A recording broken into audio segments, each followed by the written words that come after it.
तो इस वीडियो में हम बात करेंगे एलजी इलेक्ट्रॉनिक्स इंडिया के शेयर के बारे में। देखिए दोस्तों, यूएस ईरान वॉर के चलते हुए अच्छे खासे स्टॉक्स अभी डिस्काउंटेड प्राइस के ऊपर मिल रहे हैं। लेकिन बात ये आती है कि उन स्टॉक्स में निवेश करना चाहिए या नहीं। आइए दोस्तों समझते हैं इस वीडियो में। देखिए दोस्तों, सबसे पहले अगर हम बात करें तो फर्स्ट क्वार्टर की दोस्तों अगर बात करें, जनवरी से मार्च वाला जो क्वार्टर होता है 2026 मतलब इसी साल का, तो उसमें एलजी इलेक्ट्रॉनिक्स इंडिया ने 1 मिलियन से ज़्यादा एसी जो है सेल की है। मतलब ज़बरदस्त सेल किया है दोस्तों एसी को एलजी इलेक्ट्रॉनिक्स इंडिया ने। अब बात करें दोस्तों इसका इम्पैक्ट, तो ऑब्वियस बात है इम्पैक्ट हमें देखने के लिए मिलता भी है मार्केट में। जैसा कि आज तो नो डाउट मार्केट वैसे भी पॉजिटिव था, लेकिन मार्केट पॉजिटिव में अच्छी तरीके से यहाँ पे जंप आना 4.62% का लगभग जंप आया है एलजी इलेक्ट्रॉनिक्स के शेयर में। अब इसकी खास बात भी दोस्तों आपको जानना ज़रूरी है। अगर मैं बोलूँ कि इसका 52 वीक हाई कितना है, 1749, और 52 वीक लो कितना है, 1304। इसी के आसपास अभी आप देख सकते हो कि ये प्राइस चल रहा है। मतलब आप ये समझो कि 52 वीक लो से जस्ट ये उठा है। थोड़ा सा और पीछे जाते हैं, अभी अभी इसका आईपीओ आया था और इसका जो प्राइस बैंड था दोस्तों 1080 से 1140 का था। ठीक है। और बात करें हम इसकी लिस्टिंग प्राइस की, तो दोस्तों 14 अक्टूबर 2025 को ये आईपीओ लिस्ट हुआ था 1710 रुपये पे 50% प्रीमियम के ऊपर। मतलब 1140 वाला जो शेयर है ना, 1710 पे लिस्ट हुआ था। अभी बात करें दोस्तों करंट में, तो इसका प्राइस चल रहा है 1380। मतलब 19% डिस्काउंट के ऊपर ये शेयर मिल रहा है। और अगर ये शेयर इससे जंप करके अपनी ओरिजिनल प्राइस पे जाता है जिस पे लिस्ट हुआ था 1710, लगभग 25-26% का रिटर्न यहाँ से सीधा सीधा बनता दिखाई दे रहा है। ठीक है, अगर हम सिर्फ इस प्राइस की बात करें तो। अब देखिए दोस्तों, किसी भी स्टॉक में ऐसे ही निवेश नहीं करना चाहिए, उसके लिए जानना चाहिए कंपनी के बारे में। तो सबसे पहले अगर हम बात करें एलजी इलेक्ट्रॉनिक्स के बारे में, तो कंपनी काम क्या करती है। वैसे इसकी जो मेन कंपनी है वो साउथ कोरिया से है, एलजी इलेक्ट्रॉनिक्स। ठीक है। अब ये इंडिया में है, इसी की सब्सिडरी है और इसका नाम रखा गया है एलजी इलेक्ट्रॉनिक्स इंडिया लिमिटेड। ठीक है। तो क्या किस में ऑपरेट करती है, consumer durables and electronics space. अब कंज्यूमर ड्यूरेबल्स क्या होते हैं, आपने फ्रिज, वॉशिंग मशीन, जिनको हम 10-15 साल में एक बार खरीदते हैं। ठीक है। वो तो आ गए कंज्यूमर ड्यूरेबल्स में। फिर बात आती है इलेक्ट्रॉनिक्स स्पेस में, क्या आता है, तो अपना हो गया टीवी, हो गया पंखा, हो गया। ठीक है ना, ये सब आते हैं अपने पास में इलेक्ट्रॉनिक स्पेस में। अब कोर बिजनेस में देखें तो मैन्युफैक्चरिंग एंड सेलिंग दोनों ही है इसकी, है ना, होम अप्लायंसेज एंड इलेक्ट्रॉनिक्स में। साथ के साथ दोस्तों ये installation, repair, after sale and service सारा काम करती है। तो मेन बात आपको समझ में आई, मैन्युफैक्चरिंग भी करती है, सेल भी करती है, और उसका आफ्टर सेल सर्विस जो भी होता है सब कंपनी ही देखती है। और बहुत बड़ा नाम है दोस्तों एलजी इलेक्ट्रॉनिक्स। आपने अपने घर में या अपने पड़ोसी के घर में या अपने किसी रिश्तेदार के घर में एलजी का कोई ना कोई प्रोडक्ट आई होप ज़रूर देखा होगा, वरना टीवी पे तो देखा ही होगा। ठीक है। वहाँ पे भी नहीं देखा तो ये देख लो आपके सामने इस वीडियो में ये कुछ प्रोडक्ट्स हैं। ठीक है। नेक्स्ट बात करें दोस्तों, इसका जो जियोग्राफिक रेवेन्यू है वो हमें कहाँ कहाँ से मिलता है। तो मेजरली अगर बात करें दोस्तों, इसका जो रेवेन्यू आता है वो इंडिया से ही आता है, कुछ एक्सपोर्ट से भी आता है। ठीक है।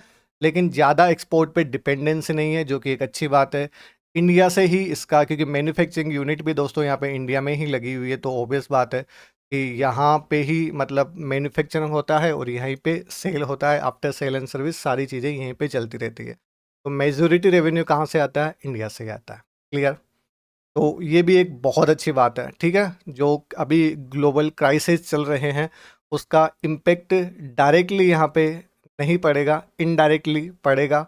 इनडायरेक्टली कैसे पड़ेगा, ठीक है, रॉ मटेरियल की कॉस्ट यहाँ पे बढ़ जाती है, ऑयल की वजह से जो लॉजिस्टिक कॉस्ट है दोस्तों वो भी बढ़ जाता है। ठीक है। वो एक अनदर फैक्टर हो गया। अब जैसा कि हमने बोला कि अब इसका जो रेवेन्यू है, इनका जो कोर बिजनेस है उसमें ज़्यादातर जो रेवेन्यू है लगभग 75% के अप्रोक्सीमेट वो आता है home appliances and air solution से, और बाकी आता है होम एंटरटेनमेंट से 25%। तो ये हो गया इसके मेजर रेवेन्यू के सोर्सेज। अब बात करें दोस्तों इसके पीयर कंपैरिजन में, तो मार्केट कैप के हिसाब से तो ये नंबर 1 लीडिंग पोजीशन पे है, ठीक है। सेकंड नंबर पे आ जाती है वोल्टास, थर्ड नंबर पे ब्लू स्टार, ठीक है। अब अगर आप देखो तो एलजी इलेक्ट्रॉनिक्स फिलहाल चल रहा है 1380 के करीब, और इसका पी अगर आप देखोगे तो लगभग 45 के करीब दोस्तों चल रहा है, ठीक है। इनके कंपैरिजन में अगर हम देखें तो फिलहाल बहुत सही पी यहाँ पे इसका चल रहा है, मतलब एक रीजनेबल आप इसको मान सकते हो फिलहाल के लिए, ठीक है। तो बहुत ही सही प्राइस में हम बोल सकते हैं कि फिलहाल ये कंपनी का शेयर मिल रहा है। खास बात दोस्तों प्रोमोटर होल्डिंग्स के ऊपर भी होनी चाहिए कि जो शेयर होल्डर्स इसके जो भी है, ठीक है ना, उनकी क्या सिचुएशन है। अगर हम देखें तो प्रोमोटर्स तो फिलहाल सही कंडीशन में 85%, जो कि बहुत बड़ा स्टेक होता है। डीआईएस पे दोस्तों नज़र डालोगे तो डीआईएस ने अपना स्टेक यहाँ पे बढ़ाया है, मतलब इन्होंने अपना विश्वास जताया है इस कंपनी के ऊपर, जो कि बहुत पॉजिटिव साइन होता है किसी कंपनी के लिए। वहीं बात करें दोस्तों हम यहाँ पे एफआईएस, तो एफआईएस भी यहाँ पे अपना स्टाइक इन्होंने बढ़ाया है। पब्लिक की एंट्री यहाँ पे घटी है, ठीक है। तो पब्लिक को तो यहाँ पे जस्ट हम नेग्लिजिबली करके चल सकते हैं, क्योंकि इनका तो बहुत कम हिस्सेदारी होती है, मेन तो ये लोग ही है, क्लियर। तो अब एलजी बड़ा नाम है, प्रोमोटर, एफआईएस, डीआईएस बहुत बढ़िया पोजीशन पे दोस्तों यहाँ पे है। फंडामेंटली अगर हम देखें, ठीक है, तो फंडामेंटली अगर देखें तो देखिए थोड़ा सा कि ओल्ड डेटा इस पे नहीं जाना। अब मैं पी अपन ने लिखा निकाला था लगभग इसका 45 के करीब, ठीक है।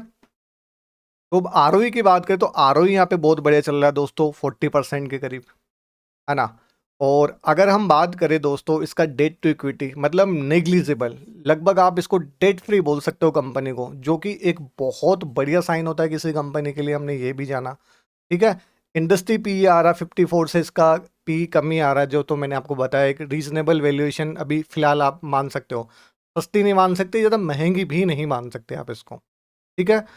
बात करें बुक वैल्यू तो बुक वैल्यू 101 है और फेस वैल्यू यहाँ पे 10 है। तो फंडामेंटली कंपनी नो डाउट बहुत सही पोजीशन में कंपनी है, और ब्रांड का नाम तो आप जानते ही हो, ठीक है। एलजी बहुत बढ़िया और बहुत बड़ा ब्रांड है।